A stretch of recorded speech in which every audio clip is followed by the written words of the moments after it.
안녕하세요. 외과의사 민호균입니다.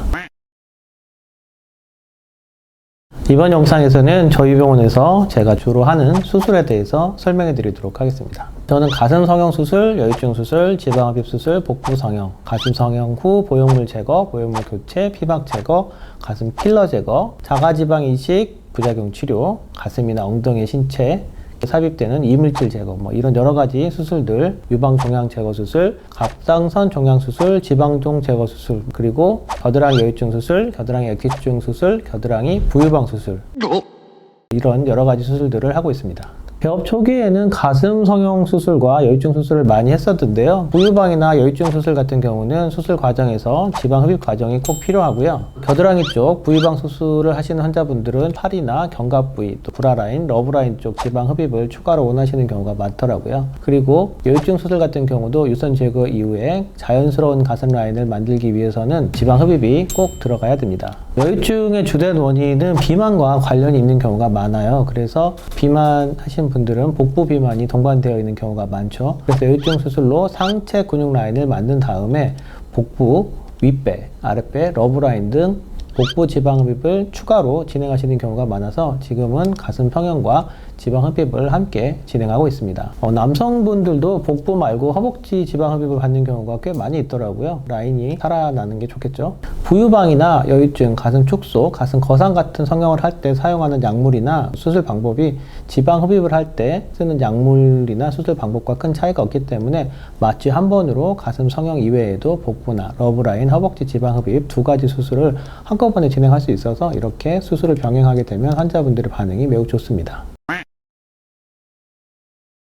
지방 흡입이라는 말을 들으면 간단한 과정처럼 들리기 쉽습니다. 근데 막상 지방 흡입을 해보면 지방은 절대로 물처럼 쭉쭉쭉 흡입되지는 않습니다. 지방 흡입 전에 여러 가지 약물이나 수액 그리고 적당한 처치가 정확히 되어야 되고요. 여러 가지 장비들, 진동 에너지, 열 에너지 등을 적절히 사용해서 지방을 분해하고 조각하듯이 부분 다듬어줘야 되는 과정입니다. 임신이나 출산 과정을 겪고 나면 여성분들이 비만이 많이 오고요. 복부 지방 흡입을 같이 하는 경우가 많은데 이렇게 임신 출산을 겪은 분들은 복벽이 약해져 있고 출산 과정이나 임신 과정에서 복부 근육에 손상이 있는 경우가 꽤 많기 때문에 이 복부의 해부학적 구조를 잘 이해하고 있는 저 같은 외과 전문의가 복부 지방 흡입에 매우 장점이 있는 그런 분야입니다. 특히 임신도 그냥 임신 말고 체중이 큰 아이나 쌍둥이를 임신한 적이 있는 어머니들은 복벽이 꽤 늘어난 경우가 많아요. 근데 이거를 무턱대고 단순 지방흡입으로 복벽을 생각하지 않고 처진 뱃살을 교정하려고 하는 경우가 많은데 저희 병원에서는 단순 복부 지방흡입뿐만 아니라 복부의 피부를 잘라주고 배꼽 위치까지 교정해주는 복벽 성형 수술,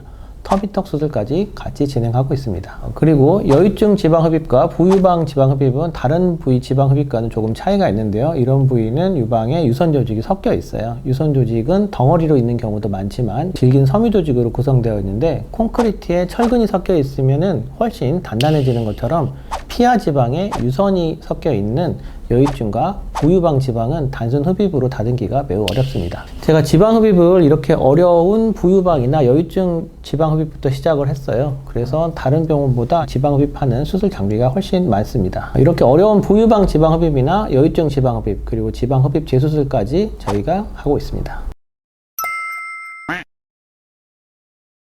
강남에 와서 처음 가슴 성형 수술을 시작했을 때만 해도 가슴 성형 수술 전에 유방암 검진을 받는 것은 매우 드문 일이었고요. 수술 후에 보형물이 파열되었는지 여부를 확인하는 것도 그냥 대충 의사가 만져보는 정도에서 끝났었고 아예 보형물이 완전히 터지고 구형구축이 오면서 유방에 변형이 오고 나서야 어쩔 수 없이 대학병원을 방문해서 유방 촬영을 하고 보형물 파열이 되었다는 걸 진단하고 재수술을 했었는데 그러면 시간이 엄청 오래 걸리게 됩니다. 그리고 예전에는 가슴 성형 후에 유방암이나 다른 종양 걱정을 하진 않았었는데 요즘 가슴 성형을 받는 환자분들도 수술 전에 유방암 검사가 필수라는 거는 기본적으로 알고 계시죠. 그리고 이제는 실리콘 부용물을 삽입한 환자들에서 역형성 대세포 림프종을 조기에 진단해야 되기 때문에 유방암을 진단할 때 사용하는 고해상도 초음파로 장액종이나 피막 접힘, 피막 두께, 보형물 파열 검사 등을 해야 된다는 거를 환자분들이 기본적으로 알고 계십니다. 그래서 저처럼 가슴 성형과 유방암 진단이 모두 가능한 의사가 있는 병원에서 가슴 성형 이후에 곧바로 보형물 관리, 유방 관리를 동시에 받으시면 매우 좋습니다. 다른 성형과 달리 보형물을 사용하는 가슴 성형 수술은 보형물이 터지거나 구형 구축 등의 위험이 있고요.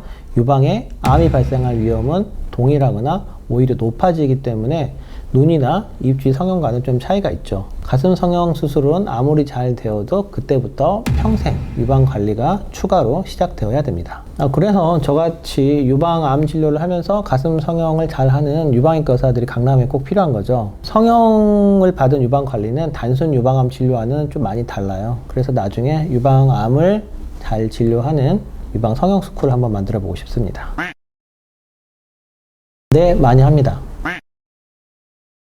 네, 근본적으로 그 수술에 접근하는 방식의 차이가 있죠. 저는 유륜 절개를 하지 않고 겨드랑이만 절개해서 수술을 합니다. 일단 흉터가 있는 것보단 흉터가 없는 수술이 좋은 게 당연하죠.